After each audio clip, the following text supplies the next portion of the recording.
తెలంగాణ అభివృద్ధి టీఆర్ఎస్ తోనే సాధ్యమని శాసనమండలి చైర్మన్ గుత్తా సుఖేందర్ రెడ్డి అన్నారు. బీజేపీ రాజకీయ లబ్ధి కోసమే మునుగోడు ఉప ఎన్నిక వచ్చిందన్నారు.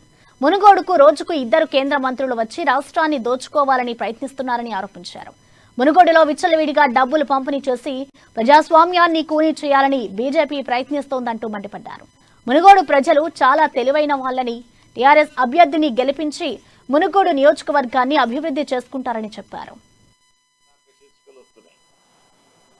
ఏందా అంటే 3,80,00,000 మునుగోడులో ఒక మండలంలో బీజేపీ ఖర్చు పెడుతుంది ఆ పైసలు.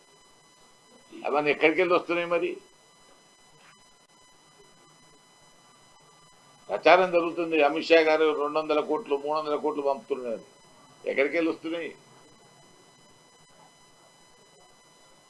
ఇవన్నీ కూడా ప్రజాస్వామ్య వ్యవస్థకు మంచిది కాదు. దేశాన్ని కాపాడేటటువంటి వాళ్ళు రాష్ట్ర ప్రభుత్వాల మీద కక్ష సాధింపు, ఆ ప్రాంతాల మీద రాష్ట్రాల మీద చవితల్లి ప్రేమ చూపెట్టడం, మనకు రావాల్సినటువంటి వాటిని ఇవ్వకపోవడం, వచ్చినటువంటి వాటిని ఇతర ప్రాంతాలకు తరలించకపోవడం, ఇవన్నీ కూడా ప్రజాస్వామ్య వ్యవస్థలో ఫెడరల్ వ్యవస్థకు విఘాతం కలిగించే కార్యక్రమం.